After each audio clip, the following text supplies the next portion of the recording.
অনেক দিন ধরে রিকোয়েস্ট আসছে দিদি অল ওভার কাঁথা, অল ওভার কাঁথা, অল ওভার কাঁথা। দেখো, this is a all over katha. Okay, the material is pure gachi kasar. Let me show you the full saree. This is the full saree. After wrapping, it will look like this.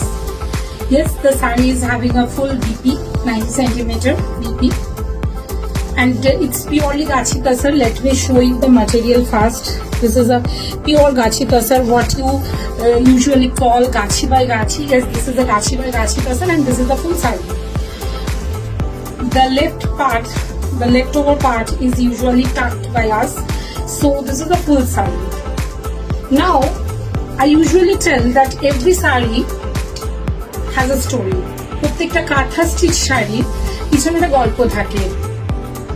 গল্পটা কোনো সময় আনন্দের থাকে, কোনো সময় দুঃখের থাকে, কোনো সময় কোনো অকেশন থাকে, কোনো সময় জীবনের আমরা সাধারণ ঘটনাগুলো শাড়িতে তুলে রাখি।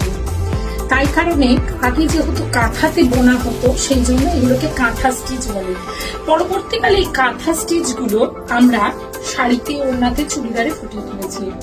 কাঁথা স্টিচ কিন্তু অন্য আর 5টা ঘরানার শাড়ি থেকে অনেকটা ডিফারেন্ট। কেন ডিফারেন্ট সেটা আমাদেরকে জানতে হবে। ডিফারেন্ট হচ্ছে আমরা হ্যান্ডমেড অনেক রকমের শাড়ি থাকে। হ্যান্ডমেড শাড়ির মধ্যে গুজরাটি আছে, হ্যান্ডমেড শাড়ির মধ্যে বিভিন্ন যেগুলো হ্যান্ড লুমে তৈরি হয়। বাট কাঁথা স্টিচ ইজ ভেরি ডিফারেন্ট। কারণ কাঁথা স্টিচ কথা বলে। কাঁথা স্টিচ কেমন করে কথা বলে, এই শাড়িটা দেখে তোমাদের কি মনে হচ্ছে? শাড়িটা দেখে আমি জানি না যে I would really like to know from our viewers or from our followers what you feel after seeing this sari. আজকে ডেটে সব থেকে অভাব কি জানো? সব থেকে অভাব হচ্ছে গ্রিনারি। বন মহোৎসব হচ্ছে, বিভিন্ন ট্রি প্লান্টেশন প্রোগ্রাম হচ্ছে, স্কুলে হচ্ছে, কলেজে হচ্ছে, বাট ডিউ টু আরবানাইজেশন আমার তোমার আমাদের সবার বাড়ির আশেপাশে গাছ কাটা হচ্ছে। সেই গাছগুলোকে আমরা কেটে বাড়িতে দুটো মানি প্লান্ট বা বাম্বু প্লান্ট বা দুটো জবা গাছ লাগিয়ে কিন্তু সেটা সাবস্টিটিউট করা পসিবল নয়। একটা নিম গাছের সাবস্টিটিউট কখনোই একটা ছোট্ট টবে লাগানো বাম্বু প্লান্ট হতে পারে না, রাইট? একটা পিপল ট্রি, একটা অশ্বত্থ গাছ কখনোই তার রিপ্লেসমেন্ট একটা ছোট জবা গাছ বা একটা রোজ প্লান্ট হতে পারে না। আমরা এই শাড়িটাকে ফুটিয়ে তোলার চেষ্টা করেছি। দেখো, গ্রিন, সকালবেলা উঠে যদি তুমি একটা গ্রিন লনের দিকে তাকাও বা গ্রিন একটু, আমরা গাছ লাগাই কেন? গ্রিনটা দেখবো বলে। ভেরি আই সুদিং, চোখ বন্ধ করে একবার ইমাজিন করো, ইটস ভেরি আই সুদিং। দেখো গ্রিন, সাথে একটা যদি এটাকে ফরেস্ট হিসেবে চিন্তা করি বা ছোট্ট উড হিসেবে চিন্তা করি, তার মধ্যে ছোট ছোট ফ্লাওয়ার্স আর ব্লুমিং। এই ফ্লাওয়ার্স গুলো হচ্ছে ফরেস্টের মধ্যে আমাদেরকে আসার পথ দেখাচ্ছে। শাড়ি কাঁথা স্টিচ কিন্তু র্যান্ডামলি এইভাবে বানানো যায় না। কাঁথা স্টিচের জন্য চিন্তা করতে হয়।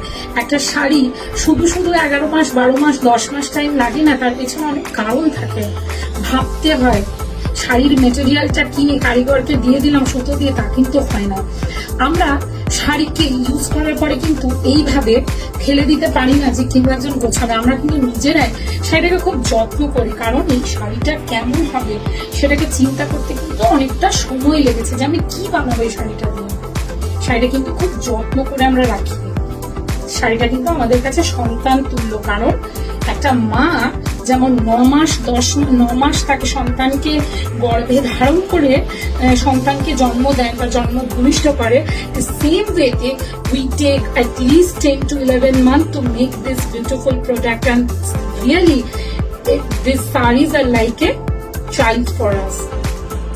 এই শাড়িগুলো যারা নেবে, কেউ যদি নিতে চাও, it's very exclusive, it's specially from Bengal artwork. যদি কেউ নিতে চাও, প্লিজ আমাদের যেটা অফিসিয়াল নাম্বার সেখানে যোগাযোগ করুন, শাড়ি তোমাদের হোম ডেলিভারি হয়ে যাবে। আর শাড়ি নিয়ে যদি ডিটেলস কিছু জানতে হয় অবশ্যই আমাকে পিন করুন।